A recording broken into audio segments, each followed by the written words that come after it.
बोले श्री प्राणनाथ प्यारे की, श्री कृष्ण कन्हैया लाल की।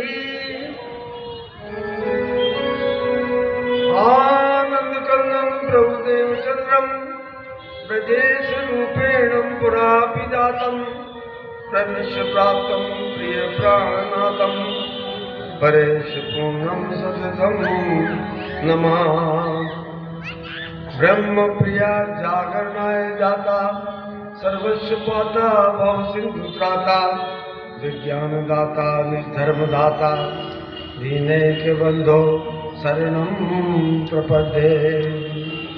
ब्रह्मानंदं परम सुखदं केवलं ज्ञानमूर्तिं द्वन्द्वातीतं गगन सदृशं तत्मस्यादि लक्ष्यम् एकं नित्यं विमलमचलं सर्वदा साक्षिरूपं भावातीतं त्रिगुणरहितं सद्गुरुं तं नमामि।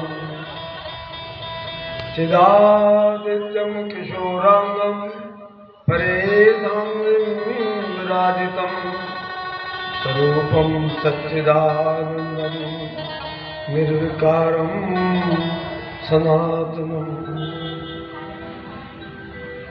सच्चिदानन्दरूपाय विश्वोत्पत्त्यादिहेतवे तापत्रय विनाशाय श्रीकृष्णाय वयं नमः। प्रथम लागू दो चरण को धनिये न छुड़ायो चिन्ह लाख कली लालेड़िया मेरे जीव के यही जीवन।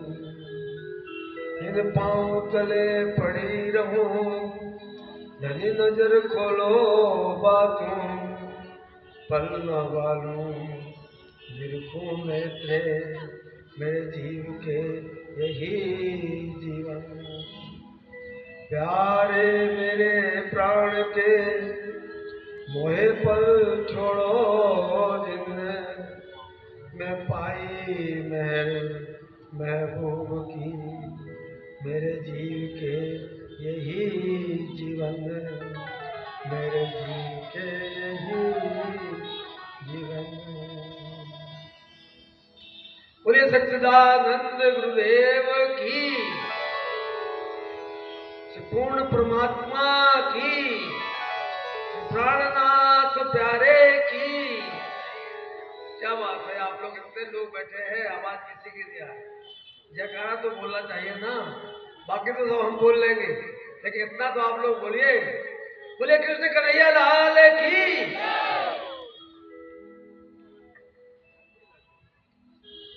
मंच पर आसीन अक्षरातीत धाम धनी पूर्ण परमात्मा स्वरूप तारतम वाणी, संसार को मोक्ष प्रदानी मोक्षदायिनी श्रीमद् भागवत महापुराण मंच पर उपस्थित हमारी बहन साध्वी कोकिला कुंज जी, बहन सरिता जी, हमारे संगीतज्ञ बंधु,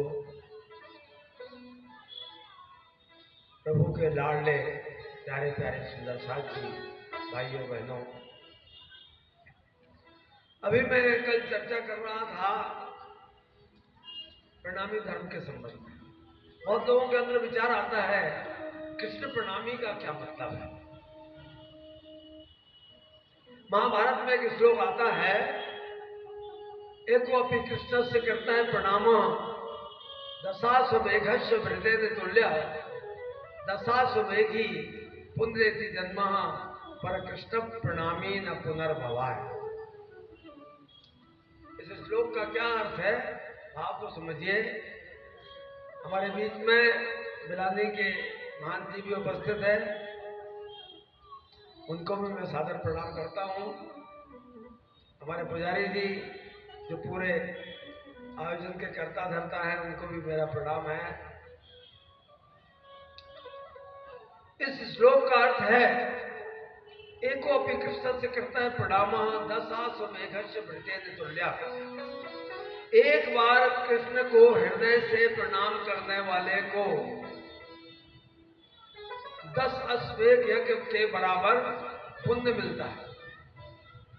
10 अश्वमेध यज्ञ कर लो या एक बार हृदय से श्री कृष्ण को प्रणाम कर लो, बराबर है। एक को अपनी कृष्ण से करता है प्रणाम दशाश्वमेघ से भृतेन तुल्या, 10 अश्वमेध यज्ञ के बराबर है। फिर आगे कहा है श्लोक में दशाश्वमेघी पुनरेति जन्म, लेकिन 10 अश्वमेध यज्ञ करने के बाद भी मनुष्य को पुनर्जन्म लेना ही पड़ेगा। दशाश्वमेघ से पुनरेति जन्म, दशाश्वमेघी पुनरेति जन्म, 10 अश्वमेध करने वाले को पुनर्जन्म लेना पड़ेगा। पर कृष्ण प्रणामी न पुनर्भवाय, लेकिन कृष्ण को हृदय से प्रणाम करने वाले को पुनर्जन्म नहीं लेना पड़ेगा, वो उन्हीं के स्वरूप में जाकर के विलीन हो जाएगा। तो ये कृष्ण प्रणामी का अर्थ है। इस तरह से आप देखेंगे हमारा जो मंदिर है, जगह जगह मंदिर, हजारों लाखों मंदिर हैं। आपको यूएसए में भी मंदिर मिल जाएगा, यूके में भी मंदिर मिल जाएगा, ऑस्ट्रेलिया में भी मिलेगा, नेपाल में तो आप जाएंगे तो एक एक जिले में 20-20, 25-25, 30-30 मंदिर हैं। तो इस तरह से प्रणामी धर्म के मंदिर आप यहाँ पास में जाएंगे, इंदौर में मंदिर है, उज्जैन में 2 मंदिर हैं। तो इस तरह से जगह जगह, सागर में जाएंगे तो वहाँ मंदिर है, पन्ना तो हमारा हेडक्वार्टर है, पन्ना में विशाल मंदिर प्राणनाथ जी का मंदिर है। मैंने कल व्याख्या की थी, प्राणनाथ के माने उस परमात्मा से है। तो इस तरह से ये मंदिर थोड़ा सा अनोखा आपको लगेगा, दूसरे मंदिरों से अलग लगेगा। क्यों लगेगा तो विचार कीजिए, क्योंकि यहाँ आप देखेंगे मूल जो स्वरूप है जिसकी आप पूजा करते हैं, वहां मूर्ति नहीं है।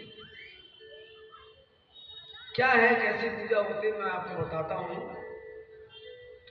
हमारे शास्त्रों में कहा गया है, क्या सनातन धर्म में धीरे धीरे धीरे धीरे करके इतनी जो है परिवर्तन आ गया कि जो मूल स्वरूप था वो चला गया।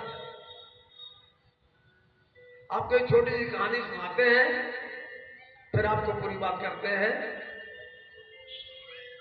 एक घर में शादी थी, बेटे की शादी थी। वहां एक घर में बिल्ली पली हुई थी, उसी घर में। तो बहुत सारे मेहमान आ गए, शादी का माहौल। वो बिल्ली यहां से वहां उछल कूद करती थी। घर मालकिन ने कहा ये तो बड़ा परेशान कर रहे हैं, लोग परेशान हो रहे हैं, औरतें परेशान हो रही हैं, गाना बजाना चल रहा है, यहाँ हंसी माहौल का माहौल है, लेकिन ये बिल्ली परेशान कर रही है। इसको एक काम करते हैं, अंदर बंद कर देते हैं, बाद में फिर निकाल लेंगे। तो इस तरह से कमरे में ले जा करके बिल्ली को और एक बड़े टोकने से ढक करके और कुंडी लगा दी कमरे की। कुंडी लगा दी। अब क्या हुआ, शादी का माहौल था, घर मालकिन तो व्यस्त है पूरी तरह से, उसको बिल्कुल पता नहीं है कि ये बिल्ली को हमने वहां बंद किया, उसको खाना भी देना है, उसको दूध भी देना है, पानी भी देना है।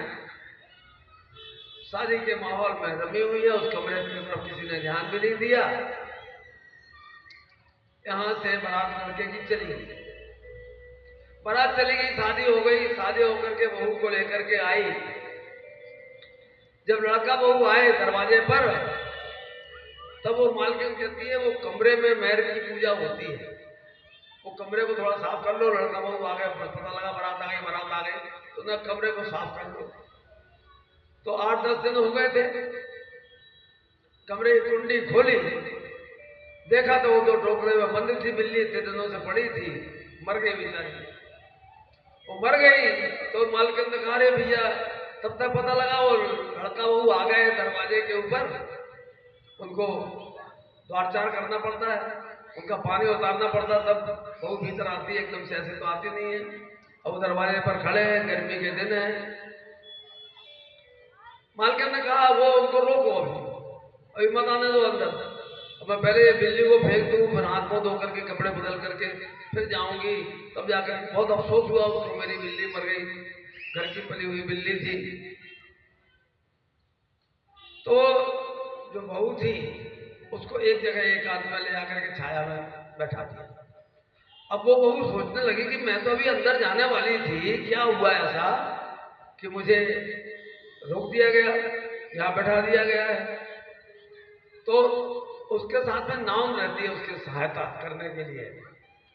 तो नाउन से पूछा उसने, नाउन तो समझते ना आप, नाई की पत्नी, उससे पूछा क्या बात है, अभी तुम्हें अंदर जाने वाली थी, यहाँ क्यों बैठा दिया? तो नाउन बोलते अरे भाई क्या है, तुम्हारी सास है ना, वो पहले वो बिल्ली को फेंक दे बाहर, फिर हाथ में धोएगी, कपड़े बदलेगी, फिर तुम्हारा पानी उतारेगी दरवाजे पर, तब तुम दरवाजे से प्रवेश करोगे, ऐसे थोड़ी अंदर चली जाओगी। हो गई बात, सुन लिया बहू ने, कोई बात नहीं, बैठी रही। मालकिन ने बिल्ली को फेंका, कपड़े बदले, हाथ मुंह धोए, और फिर लड़का बहू को दरवाजे पे खड़ा किया, उनका पानी उतारा और घर के अंदर प्रवेश किया। बात खत्म हो गई। अब इस बात को 25 साल हो गए। वो सास तो घर की जो थी मालकिन, वो तो गुजर गई। अब मालकिन कौन बनी? ये बहू बनी मालकिन। इसके लड़का जो है, इसके लड़के की शादी हुई। लड़के की शादी हुई, जब वो बारात लौट करके आई तो वो कहती है देखो बिल्ली को लाओ, बिल्ली को मारो, बिल्ली को मारने के बाद में जब उसको हम बाहर फेंक देंगे तो हमारी बहू घर के अंदर आएगी।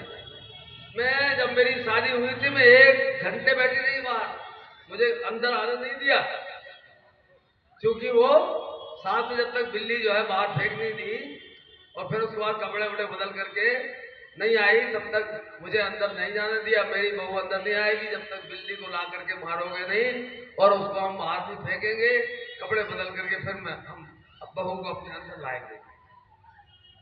यही स्थिति हमारी हो गई है। सनातन धर्म में धीरे धीरे धीरे धीरे करके इतनी कुरीतियां आती गई कि हमें अंदाज ही नहीं लगा क्या होगा। पहले शादियां होती थी, 2-2 महीने लगते थे शादी में, और सब विधि विधान से शादी होती थी। कहा आज चने का सुदन होगा तो चक्कियां रखी जाएंगी, पूजन होगा उनका, फिर चना दराई होगी, जो होगा इस तरह से पूरा महीने भर का पूरा विधान होता है। और भगवान की पूजा ऐसे की जाती है, फूल मालाओं से पूजा की जाती है। आज क्या होता है, पंडित जी आ गए, पत्रम पुष्पम समर्पयामि, एक गेंदे का फूल ले लिया, उसकी 4 पत्तियां निकाली, ये पकड़ो, चावल लो, रखो, है ना। तो साहब सुपारी की भी पूजा करो, जो है कलश की भी पूजा करो, नारियल की भी पूजा करो, उसी एक फूल में पूरी पूजा हो जाएगी।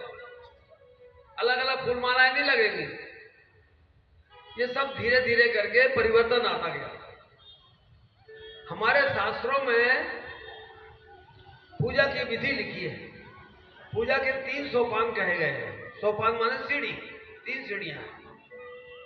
पहला सोपान है प्रतीक पूजा। प्रतीक में आप कुछ भी प्रतीक बना लीजिए, आप कोई चित्र रख लीजिए, आप कोई पत्थर रख लीजिए, कोई मूर्ति रख लीजिए, पत्थर की मूर्ति, पीतल की मूर्ति, सोने की, चांदी की, जो भी है, ये प्रतीक बना लीजिए। इससे हमको अभ्यास बनेगा और हम उसको परमात्मा मान करके, भगवान मान करके उसकी पूजा करेंगे, हमारा अभ्यास बनेगा। इसके लिए पहले प्रकार की पूजा, पहली सीढ़ी परमात्मा को पाने की प्रतीक पूजा है। दूसरे प्रकार की पूजा शास्त्रों में बताई गई है ग्रंथ पूजा। प्रतीक पूजा से श्रेष्ठ है ग्रंथ पूजा, क्योंकि ग्रंथ में ही सारा कुछ ज्ञान है। परमात्मा कैसा है, उसका स्वरूप कैसा है, उसका धाम कैसा है, उसको पाने का रास्ता क्या है, ये सब आपको कहां से मिलेगा? ग्रंथ से मिलेगा। इसलिए ग्रंथ पूजा प्रतीक पूजा से श्रेष्ठ बताई गई है। और तीसरे प्रकार की पूजा जो है उसको मानसिक पूजा कहा गया, हृदय से पूजा करना है। आप देखिए अभी भागवत की कथा सुन रहे हैं, शायद हो सकता है जड़ भरत की कथा आएगी, और भी बहुत सारे ऋषियों की कथा आती है। जब चौथापन आता था हमारा तब जंगल में चले जाते थे, नदी के किनारे वहां आश्रम बनाते थे, वहां कोई मंदिर नहीं होता था, वहां कोई मूर्ति नहीं होती थी। परमात्मा के स्वरूप को हृदयंगम करके और उसी का चिंतन मनन करना, उसी का पठन पाठन करना है, ये हमारा धर्म था, ये हमारा सनातन धर्म था। लेकिन आज पद्धति पूरी बदल गई। ये प्रतीक पूजा क्यों की जाती थी? प्रतीक के माने आप जिस तरह से एक बच्चे को पढ़ाना है, उसको कुछ आता नहीं है तो उसको पहले पुस्तक देते हैं, तो का आएगा का कबूतर का, तो कबूतर को देखेगा वो, उससे समझ जाएगा ये का है। खा खरगोश का, तो खरगोश को देख करके समझ जाएगा ये खा है। गा गमले का, गमले को देख करके वो गा शब्द बोलेगा, हाँ ये गा है। तो ये इस तरह से अभ्यास बनाने के लिए इस तरह से पढ़ा जाता है। इसी तरह से ये जो प्रतीक पूजा है ये अभ्यास के लिए है। लेकिन हम उसी प्रतीक पूजा में ही अटक के रह गए। बहुत सारे लोग आते हैं मंदिर में, बोलते हैं अरे आपके यहाँ मूर्ति नहीं है, हमें भैया मूर्ति के दर्शन करना है। तो बगल में है राधा कृष्ण जो है खड़े हुए हैं, उनकी मूर्ति है। बाकी जो तीनों प्रकार की पूजा का जो मैंने विधान अभी बताया आपको, प्रतीक पूजा, ग्रंथ पूजा और मानसिक पूजा, हमारे उस मंदिर में तीनों प्रकार की पूजा का विधान है।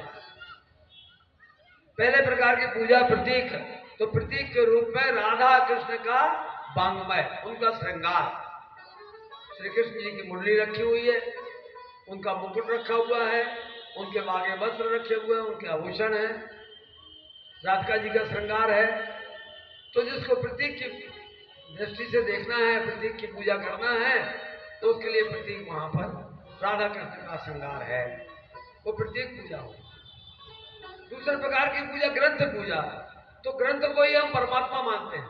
हमारा स्वसम वेद हमने आपको पहले दिन बताया था, तो ये परमात्मा का स्वरूप है, उन्हीं का वाग्मय है, हम इसको उसको स्वरूप साहब बोलते हैं, वो परमात्मा का स्वरूप है। तो ये जो श्रृंगार है राधा कृष्ण का श्रृंगार, वो ग्रंथ के ऊपर है, ग्रंथ रखा हुआ है, उसके ऊपर उसका श्रृंगार है। तो दूसरे प्रकार की पूजा का भी विधान इसी में समाहित है। तीसरे प्रकार की पूजा मानसिक पूजा, तो हमारे यहाँ अष्टपहर की सेवा पूजा होती है, आठों पहर का पूजा का विधान है। सवेरे से किस तरह से भगवान का उठापन करना है, उसके अलग अलग राग रागनी से उनको उठापन करते हैं। कुछ हिंदी भाषा में है, कुछ गुजराती भाषा में है, पदों को लेकर के, भाव लेकर के, जैसे सवेरे गाएंगे, सवेरे उठाएंगे भगवान को, तो बहुत सारी प्रभातियां हैं, उनमें से कोई एक प्रभाती ले लेंगे। जैसे प्रात उठी महाराज ने जसोदा जी जगावे, प्रात उठी महाराज ने जसोदा जी जगावे, कान कान मुख टेरती अंक भरी ने उठावे, उठो लाल सुख सेज थी, उठो लाल सुख सेज थी, उठदा तुम कीजे।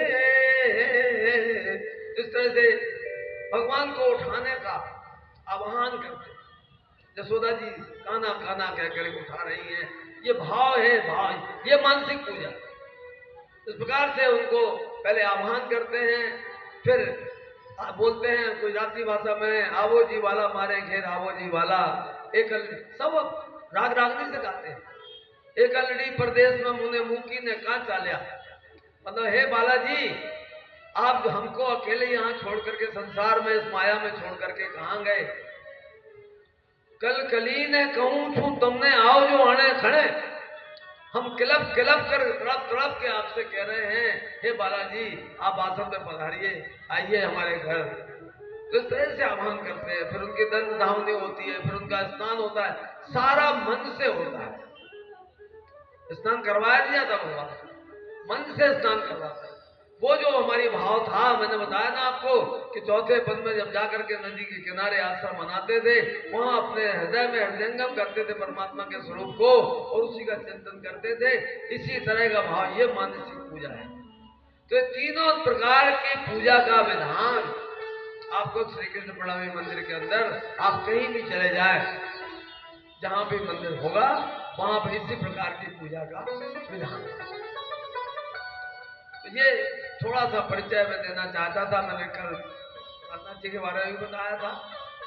सदगुरु के अंदर उस परमात्मा के दर्शन किए तो उनके जो शिष्य हुए उन्होंने उनको प्राणनाथ कहा, क्योंकि उनके अंदर उन्होंने परमात्मा के दर्शन किए। तो हमारा जो वास्तव में सनातन धर्म है, वो सनातन धर्म की पहचान आपको श्री कृष्ण प्रणामी मंदिर के अंदर ही मिलेगी। और श्री कृष्ण की लीला मैंने कल भी आपसे चर्चा की थी कि जो बाल स्वरूप है, राधा कृष्ण स्वरूप है, राधा कृष्ण और रुक्मणी कृष्ण। रुक्मणी कृष्ण स्वयं कौन है? नारायण का अवतार है, भगवान विष्णु है, भगवान कृष्ण द्वारकाधीश। और उनकी पत्नी रुक्मणी जी साक्षात लक्ष्मी जी का अवतार है। लेकिन जो बाल कृष्ण है वो पूर्ण परमात्मा है, पूर्ण परमात्मा। और राधिका जी वहां परमधाम में जो राधा कृष्ण है उन्हीं का स्वरूप है राधिका जी। इसलिए जो है राधा कृष्ण का जो महत्व है वो रुक्मणी कृष्ण का महत्व नहीं है। ये मैंने आपको बताया था। ये सारा ज्ञान कहां से मिला? मैंने कल आपको बताया था, देवचंद जी महाराज ने 11 वर्ष की अवस्था से खोज शुरू की और जब उनकी अवस्था 40 वर्ष की हो गई, 14 वर्ष तक उन्होंने पूरी तरह से भागवत के एक एक चरण का एक एक अक्षर में डूब डूब करके पूरी तरह से उसका मनन किया, चिंतन किया। तब जाकर के 40 साल की उम्र में उनको परमात्मा के दर्शन हुए श्री कृष्ण रूप में। और जब दर्शन हुए तब उन्होंने इनको पहचान बतलाई कि आप उस परम धाम से आए हो। क्यों आए हो? वो परमात्मा सच्चिदानंद है, वो परमात्मा सत्य है, चैतन्य है और आनंद से परिपूर्ण है। और संसार उसका बिल्कुल उल्टा अपोजिट है, मैंने कल बताया था। असत्य है, जड़ है और दुख से परिपूर्ण है। तो वहां असत्य नहीं है, दुख नहीं है परम धाम में। दुख ये जानती नहीं है, हमेशा लीला विहार में आनंद में डूबे रहते हैं। मां के मनाए अपने स्वामी के साथ में, अपने परमात्मा के साथ में, अपने श्री कृष्ण के साथ। एक बार उन्होंने अपने चित्त में लिया भगवान ने कि इनको असत्य की पहचान करवाई जाए, झूठ की पहचान करवाई जाए। कहा पहले हक लई दिल में, पीछे आई माहे नूर, ता पीछे हादी रूहन में जो कर हुआ जो। पहले उस परमात्मा ने अपने दिल में लिया कि मैं इनको झूठ का खेल दिखाऊंगा। अब झूठ का जो खेल है, झूठा संसार है, इसका निर्माण कौन करते हैं? इन्हीं के दूसरे स्वरूप है अक्षर ब्रह्म। मैंने कल आपको बताया था, क्षरय सर्वाणि भूतानि कुटस्थ अक्षर उच्यते, उत्तम पुरुष तो अन्य परमात्मा इति त्राता। क्या मतलब हुआ?